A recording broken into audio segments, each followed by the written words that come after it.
Beyond the North Wind, Chapter 13.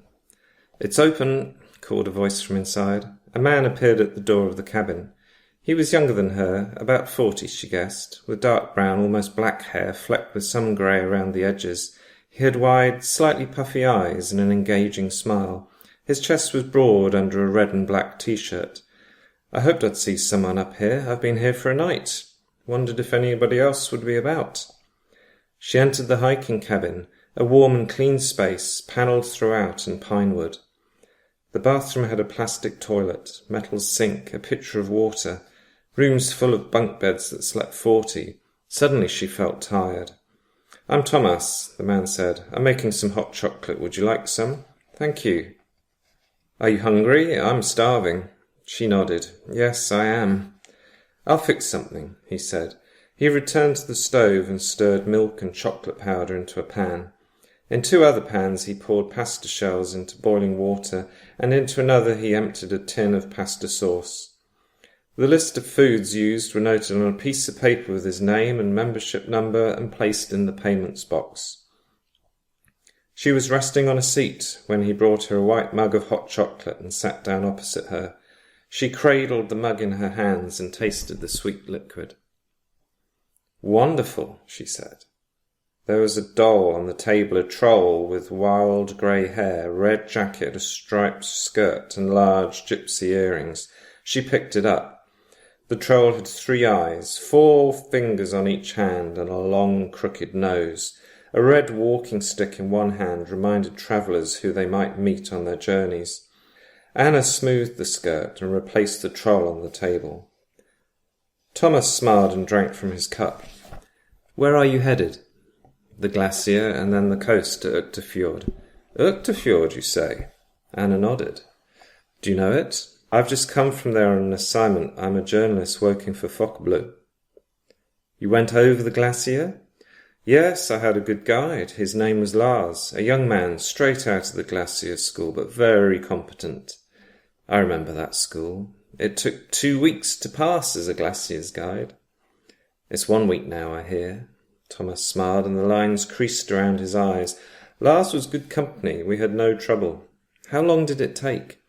"A long day. I was tired at the end, but happy." He drained his drink. "You're going to Uektefjord. That's interesting. To meet the guru?" She held the mug of hot chocolate to her lips. "Who?" Tomas laughed. "Well, that's my name for him. He's not really a guru, but some people call him that." "Who is this person? I'm intrigued." "He's an English philosopher, a bit of a celebrity." "The funny thing is, I never got to meet him. He's got a second in command, a man called Martin, who was helpful." "What were his followers like? Were they academics?" "No, most of his audience were tourists, hopping off the boats as they go up and down the coast, but many stay a week at the hotel. Well, it looks like a hotel. It's a private villa, really." Tomas shook his head. "They're so funny. They say they have invented a utopia for themselves." "A utopia?" She considered the word. "If only. Or at least a beautiful place. People go there to watch the sunset, to sit and think and talk. So much talking." Anna sat up. Emil would have loved such a place. Tomas suddenly remembered his cooking and darted back to the kitchen. Anna heard him removing pans from the stove and the clink-clink of plating up food. "So they're like summer people, with the second home in the country." "Exactly. They meet in a place of natural wonder which fits their ideals perfectly." Tomas presented her with a steaming bowl of pasta and tomato sauce. "They call the place Hyperborea, after the Greek myth. A land of plenty and harmony, situated beyond Boreas, the north wind." Anna tasted her pasta, which was delicious and too hot. "It's true that it's warmer here now, even on the coast. But what do they do there, apart from talk?" "They say they're looking for the good with a capital G and draw inspiration from people who do good. They meet throughout the year." "Ah," she said, and she looked at the doll on the table. "And do they also worship crystals or hide from trolls?" "I went looking for all of that, but found nothing. No objects were worshipped. They had no services as you would in a church, just group meetings. I was there 4 days and waited for them to do something crazy, something to titillate my readers, but they turned out to be very hospitable, even charming. He laughed again. You know, when I first met them, I did think that I'd walked into a church meeting.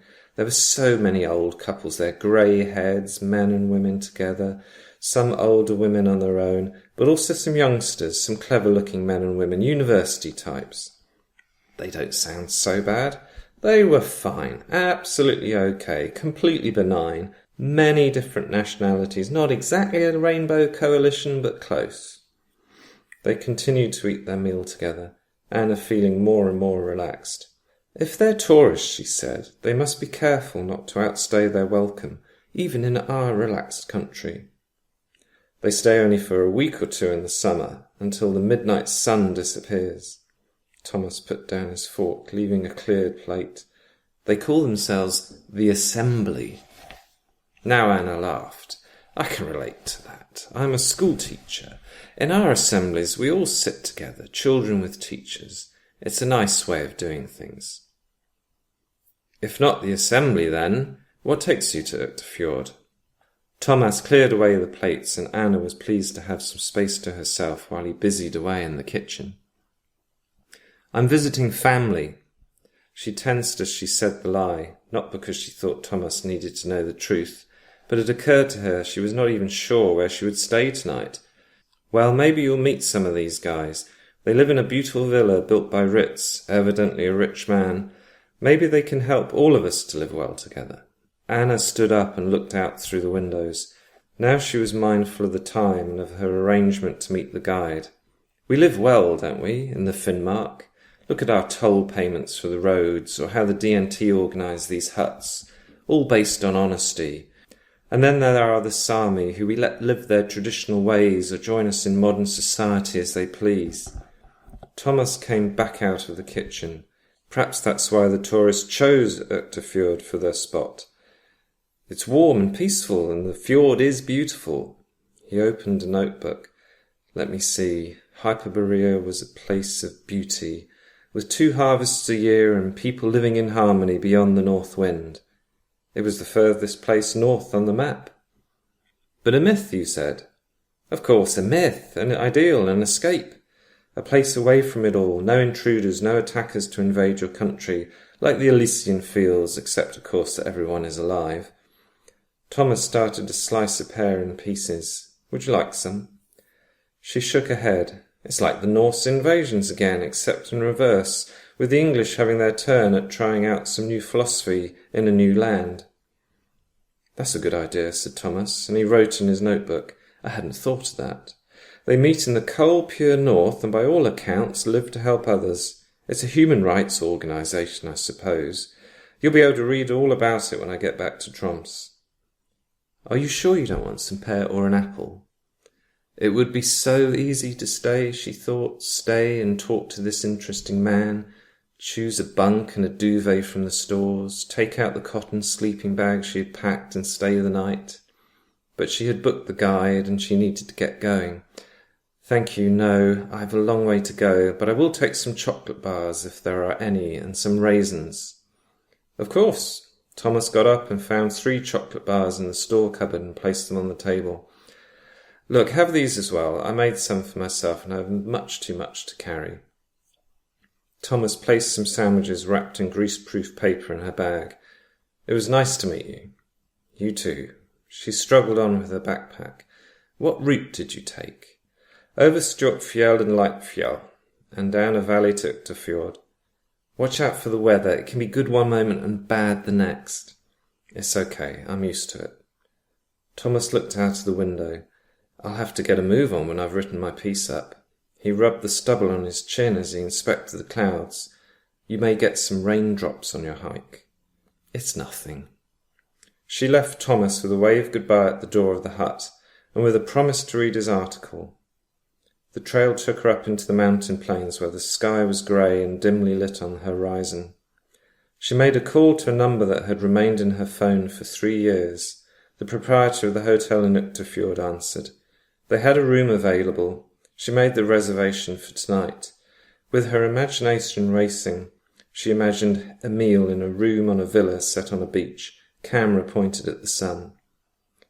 Her legs ceased to ache, and she strode on.